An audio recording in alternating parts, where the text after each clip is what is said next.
Well, hello there. Instant reaction to the Premier League games that have just finished here at ESPN FC. Mark Donaldson alongside Janusz Mihalik. Plenty talking points today. We're going to start in the West Midlands. Wolverhampton Wanderers 1, Chelsea 0, Janusz, and Frank Lampard back. Not a good start for him. Is it too disrespectful to Wolves to say that Chelsea clearly had one eye on Real Madrid in midweek? Because Wolves played some good stuff. Yeah, look, Chelsea. Yeah, you can have one eye on Real Madrid. However unrealistic that may be, but in order to get there with some sort of confidence, you have to do the job here in the Premier League because it's becoming embarrassing right now. Not just with the managers, not with all the money spent, but just now Frank Lampard coming in. However you feel about it, I'm sure I'll talk about it a little bit later. But yeah, you'd like to get a result. You'd like to get a win, at the very least get a point, although that would have been disappointing. So yeah, I'm not buying that because I don't think that Chelsea have any chance with Real Madrid over the two legs, as most people probably don't. So another massively disappointing result for Chelsea. It's a super goal to give Wolves the victory. They huffed and puffed. Chilwell rested probably with the Champions League in midweek, came off the bench, ended up getting booked as well. But it's the same old story here. It's you need a striker. You don't have a proper striker. You can't score goals. That's 11 defeats in the Premier League this season, just 10 wins. It's a negative goal difference now of -2. They might have loads of money, but are Chelsea just another Premier League team right now that are in mid-table? They absolutely are. Just look at the table. Wolves are fighting relegation. They still do with that win. They're behind Chelsea. Yes, there's a big difference, I suppose, 8 points in there, but they're right next to each other in the table. This is a Chelsea team that obviously recognizes that big goals are gone. That's what happens. We've seen that with Arsenal over the last few years. We've seen it with Manchester United. We're seeing it with Liverpool as we speak. These teams are built to fight for the big trophies. Once they're gone, the season's gone, and that's the way they're playing. How would you differentiate this Chelsea football team just looking at them week in and week out from any other team that it's in the bottom half? There's really no difference whatsoever. You can't even say wow 3 or 4 or 5 times during the game or games that we've seen as of late. So it is a massive reset. It will be massive reset, a big risk in terms of getting Frank Lampard back here. I can understand why from the standpoint that Frank Lampard knows the club, but we've seen zero from Frank Lampard in terms of his development as a manager to think that he's going to turn that around. By the way, this loss, I'm not putting this on him. He's been back for 2 or 3 days, but there's absolutely zero difference with Frank Lampard there or not. Yeah, one win in his last 13 games managed in the Premier League, and that was back in October for Everton for Frank Lampard. I think you're spot on there. This isn't about Frank Lampard. Certainly right now, this is a problem that goes bigger than that. This is a problem that goes to the very top. You can have all the money in the world. It doesn't make you smart in how you spend it. Now, we don't know who the players were identified by, if Graham Potter had any say in them whatsoever, but it was clear they needed a striker. If you're going to get rid of a manager, like they did with Graham Potter, surely you've got a plan in place for when that happens. Now, if you're telling me that Frank Lampard was their choice on an interim basis, I'm not sure I believe you as far as that's concerned. So Todd Boehly and the advisors at Chelsea Football Club right now, that's where the buck has to stop, because this is a club that could be something and probably will be something if they get their house in order. But right now, anything that they've done wrong, they couldn't have done any more wrong, I don't think, the way that they've started since taking over. Well, you'd like to think that, there's a little bit of a plan in terms of the next manager, although I think Frank Lampard coming in would tell you quietly that he felt that if he does well, he may be it, because that's what they, regardless of what's said out there, he's interim. But if I'm Frank Lampard, I'm thinking, okay, before this game, I want to see a team that shows confidence, fighting spirit ahead of the game against Real Madrid. Say they get the 3 points here against Wolves and show well against Real Madrid, even if they don't go through and maybe win another game or 2 or 3. And certainly you have to think about Frank Lampard and say to yourself, well, maybe we got to keep him. That's how Frank Lampard was thinking. Well, at least that's how I would be thinking.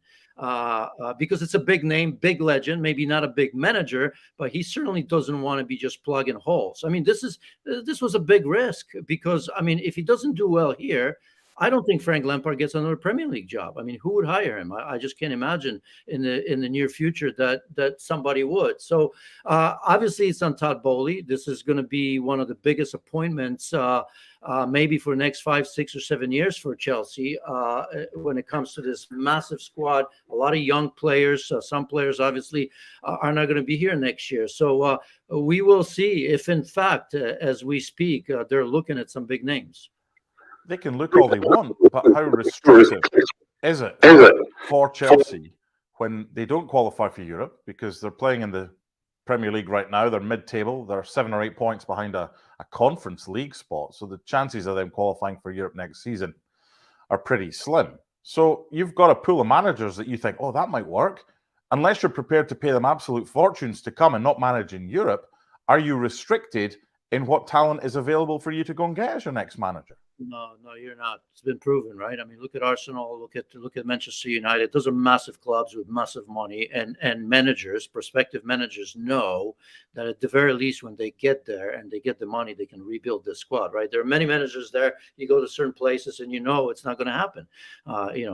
Just listen to Antonio Conte and Spurs. So I don't buy into it because Chelsea are Chelsea, and as we've seen from the spend, this is going to continue. There's going to be probably even a bigger ego to make sure that they succeed from Todd Bowley. But those are massive clubs. If it means that for one season you're not in the Champions League, so be it. But there's going to be plenty of managers interested. Especially with so many job opportunities potentially available in the summer. What can Chelsea do to differentiate themselves with no European competition from a team that might be in the Champions League if that team can offer the same money that Chelsea could offer? Yeah.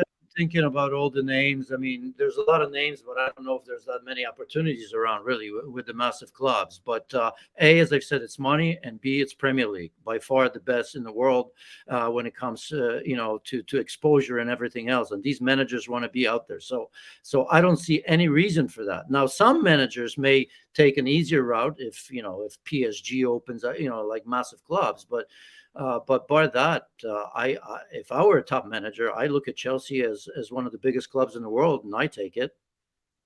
Okay, let's move on. But before we get to other games, I want to word about Wolves and Lopetegui. But like Unai Emery at Villa, come in, found his feet. That's a good win for Wolves. And this is about just trying to finish as high up the table as possible this season, trying to get rid of the potential relegation tag as early as possible and build for next season. What have you made of the job that Lopetegui's done at Molineux since he came in? Well, he's done a pretty good job in a league that's very difficult this season. But maybe in years past, with the sort of record, the way he came in and a couple of good results early on, he would have been out of sight already. Because usually at this stage, for the most part, right, you win 2 or 3 games and you save. Unfortunately for everybody involved, and we see this with just about every team, even a win or two doesn't make that much of a difference. I look at West Ham today; they get a win after getting hammered by Newcastle, and yet they've moved up. But if you look at points differences, it's crazy. Bournemouth with another result as well. So look, Lopetegui, I think, steadied the ship. I think Wolves are Wolves. Again, it's one of those 1-0 wins that they sort of been known for a while right now.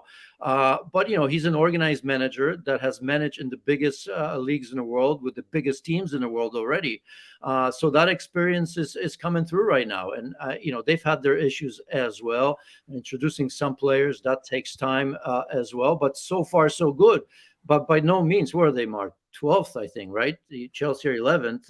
And I mean, they're 3-4 points away from relegation. So it seems like he's doing a good job. But when you look at the table, it seems mediocre. Tottenham Hotspur 2, Brighton 1. Strange game, this one. Brighton were good in spells. Spurs weren't at their best. It wasn't a vintage Spurs performance. But they found a way and they got all 3 points. They took the lead dunk with the equaliser for Brighton. And then Harry Kane with the winning goal for Spurs. I think he's one off getting 100 in the Premier League at home for Spurs. Is Spurs finishing in the top 4 the only way that they'll have a chance to keep Harry Kane at the club next season if they get Champions League football? Maybe, right? I mean, it's at the very least that they can do to even have a hope at keeping him. So that ship may have sailed. Who knows? But even if that happens, they stay top four, and Harry Kane leaves. That gives them just a little bit incentive, right, to get other players and maybe to keep some other players that may want to be leaving as well. So I mean, look, I don't know how they do it. I mean, I think in this game, Brighton deserves something out of that game.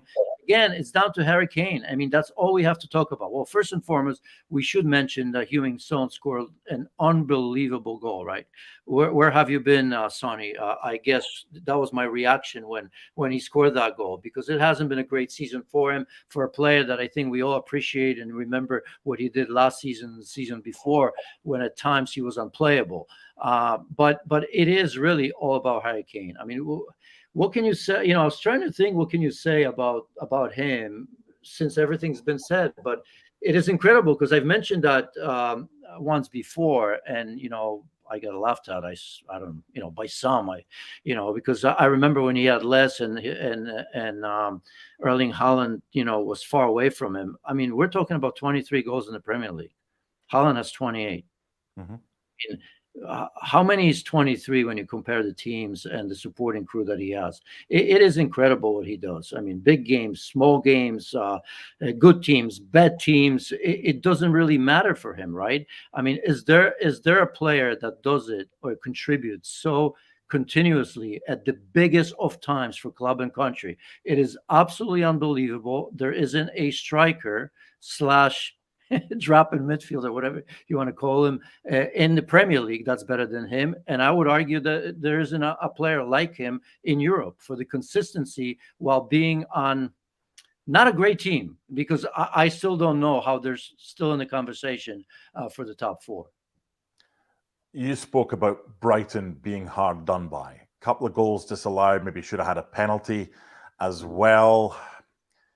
How will they look back on this with some of the decisions in the game? I'm trying to remember some of them, but look, I mean, I think they've shown how good of a team they are. If you look at their starting 11, they are better than Spurs for me. More balanced just about everywhere, right? I mean, they've had one with, I think you're talking about the Mitoma handball. I don't think that was very controversial for me, because that's there was a few just in general, and they'll feel that they should have got at least a point from that game, and they were robbed. A lot of people commenting below right now on the live stream are suggesting that one or two decisions were slightly dubious that went against them.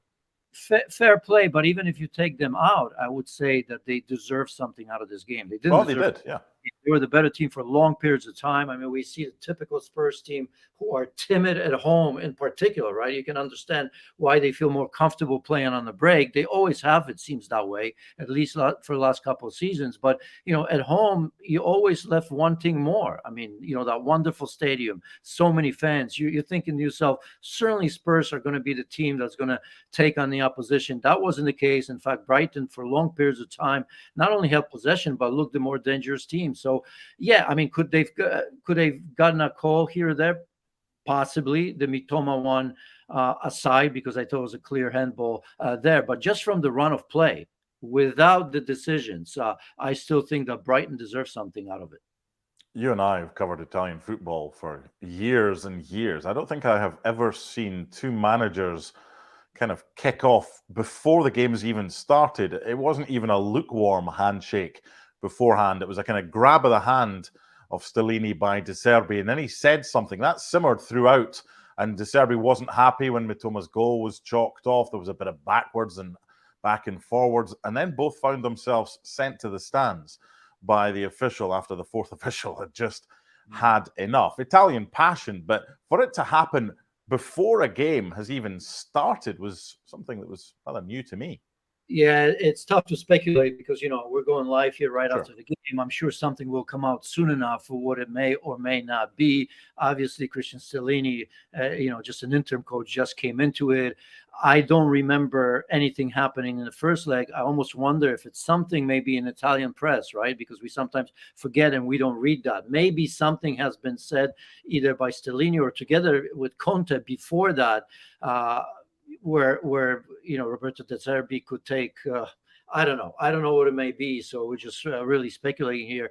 By the way, I didn't like reaction of De Zerbi, whatever it was, he was the aggressor from the beginning.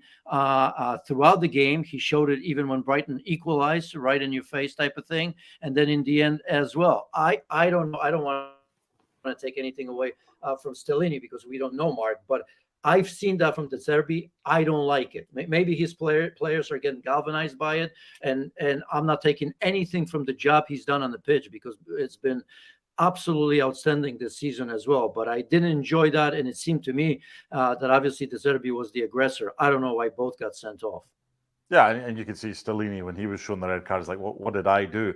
It's funny, as a commentator and you as an analyst, we'll use the line, oh, it's not what we want to see when there's a mass brawl or when managers are having a go or doing that. And all the things that we get from the punters are saying, it's exactly what we want to see because it kind of draws you into the game. But you're right in what you say about De Zerbi. Look, we're talking about that. We're speaking about how Brighton and how well they've done this season. I still think they're under the radar for what they do. And you've just said it. You think man for man, they have a better squad than Spurs. The question is, can they cap it off? Because if they'd won today, they would have gone above Spurs with a couple of games still in hand, albeit they lost.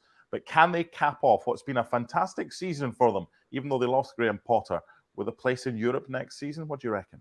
I mean, it's, Conference League is within reach, right? I don't have the table right in front of me, so I suppose. But, I mean, there's different pressures at clubs, right? I always look at these teams. I mean, Graham Potter did a tremendous job there as well, right? But I think there's a ceiling to these teams, especially because the top 4, top 6, or maybe even 7 or 8 have the sort of money that, will always be difficult for teams like Brighton. I mean, it's going to be a push for a season or two. We've seen it from others as well for a time. Even a big club like West Ham. Look, I mean, not long ago they're up there, right? I mean, they're in Europe and now they're fighting relegation. So it's great for Brighton. They're always going to be selling 1 or 2 or 3 key players as well. They have a great scouting network as well, so they'll rebuild that and they'll maintain. I suppose if you look at Brighton, you'd like to think that if this continues, they'll always be part of Premier League, at least for the foreseeable future. But when you look at pressure at Spurs and pressure in Brighton, it's totally different. Apples and oranges. Yeah, indeed.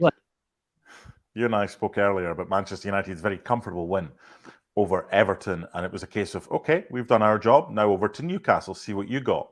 Ivan Toney misses a penalty. That ended a streak of 22 consecutive penalties made by Ivan Toney. Then they got another one, so he stepped up again. This time he scored. Newcastle went behind. You're thinking, okay, are they going to crack? No, they're not. They kept going forward. Isak's found his form. Callum Wilson's come back from injury, and they've developed this 1-2 punch, even if both don't start together. And Newcastle get the win in a come from behind. They're still level on points with Manchester United. It's kind of looking like three teams battling for 2 spots in the Champions League. But it looks like it's Newcastle and Man United to throw away for the Champions League next season, because it might not have been spectacular, but Newcastle showed quite the bottle to come back and defeat Brentford, didn't they? I mean, what Eddie Howe's doing there is unbelievable. I bet you he's probably going to say that this is maybe the most enjoyable as you go forward of wins, right? I mean, 5-1 against West Ham away, it's unbelievable. Beating Manchester United, unbelievable. Let's not forget that's what, 3 games in a week, right? But this one, I mean, Brentford doesn't lose at home. I mean, they've lost to Arsenal, maybe one other game. I can't think of against whom, but I mean, it's very, very difficult to go there and get a result out of that. They certainly don't get beat. And in this game, as you mentioned, they went ahead. Newcastle did not look good. It looked a little bit leggy. They made some changes in the lineup, or at least St. Maximin was injured anyway, so he was out of that lineup. But again, Joelinton, tremendous. I don't know ultimately if they gave him that goal. I don't know if it was an own goal or Raya own goal, I think it went down as. I think it was. I mean, that angle was tough, and it was went off Raya, and it was smart because he probably meant it. I mean, he wanted to hit him. I didn't see him looking for anybody on the far post. So it was smart. Couple goals against West Ham. So he was tremendous. And look, I mean, Eddie Howe is going to like that because of that reaction in the second half, and he's going to be happy with himself because he made changes at halftime. Obviously, Callum Wilson came in, set up I think, the first goal. I mean, a pass, if you want to call it a setup, great finish. But, all the players, we often talk about their defense that's best in the league, and they're really tremendous. Alexander Isak, we've been waiting for him for such a long time. And to me, he's growing from game to game. You could see it again. Another wonderful finish from him as well. You can see that not only is he enjoying himself, but like getting better game by game by game. And that was an area, Mark, that you and I and everybody else have been talking about. What are they going to do for a central striker? They need somebody to score goals. And they may very well sign that player because it's a massive club that's going to be likely playing in all big competitions. So they'll need somebody. But now at least they know that buying Isak was the right move to make, even though they've missed him for long periods of time due to injury. Let's wrap up and round up some of the other fixtures as well. And I looked at the table and I'm thinking, I wonder where Villa are now. They're on a bit of a run. That's another win today. A late goal from Ollie Watkins made it 2-0 against Forest. Why do you take your shirt off when it's not the winning goal and get booked for it? You just shake hands, back you go. He's in a great run of form. Speaking as a fantasy manager who's not happy with the -1 point. However, Villa are 6th. They have gone up to 6th. They're above Brighton now. They're just in behind Spurs, and he's done a great job. Other results, West Ham, that's a huge 3 points, because a lot of people thought Moyes won't even make it to the Fulham game. He did. His team got all 3 points, kept a clean sheet, which I think is vital after the debacle at the back, especially that third goal against Newcastle in midweek at home. So a clean sheet for them, still in trouble, but that'll help the pressure. I want to end with Leicester, because at Bournemouth at home, and you think, right, if they can't win that, they're in big trouble. But Bournemouth played all right last time out against Brighton, and maybe we're unlucky to lose by 2-0. It was a horrible play by James Maddison that let in Billing for the opening goal. And as well as the defeat for Leicester, we're hearing now that there's potentially a decent chance that Jesse Marsch could come in and take over from Brendan Rodgers. What's your take on the other games and Jesse Marsch back in football, potentially at Leicester? What do you think of that? Well, I can't let you off by that Ollie Watkins taking his shirt off and why he did it, Mark. You scored 9 goals in the last 11 matches. I know. You go naked on that pitch, I suppose, right? I don't. So, look, I mean, he's in form, and he can score at home as well. I mean, he's been doing a tremendous job.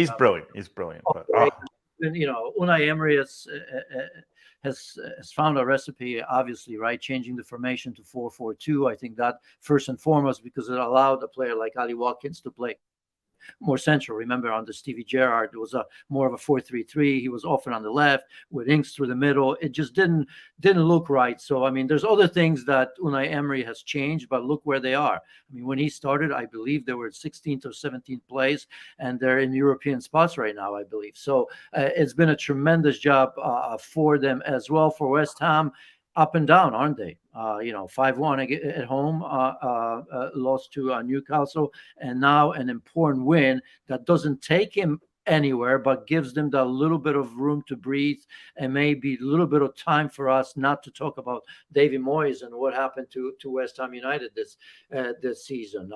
In terms of Leicester, my goodness, I mean, if Jesse Marsch comes in, Mark, he's glutton for punishment, isn't he?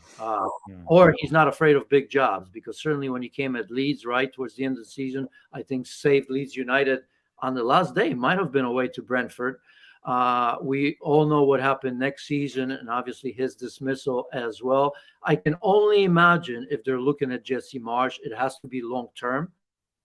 Because if you remember, not long ago, Southampton were looking at Jesse Marsch as well. I think the reason they didn't, because they just wanted, at the time, 5 or 6 month contract or till the end of the season as well. They didn't agree on that. So makes me believe that they're talking about it, thinking that even if Leicester City do go down, he's going to be part of it. Or if they do stay up, he certainly would be a part of it, but he wants that guaranteed. That's the only assumption I can make here. The managerial merry-go-round continues to swing round and round. One more game to go today in the Premier League. Erling Haaland starts for Manchester City at Southampton. Janusz and I will have full reaction to that one at full time right here on our ESPNFC social media channels. That's us covered all the games that started at 3 p.m. UK time.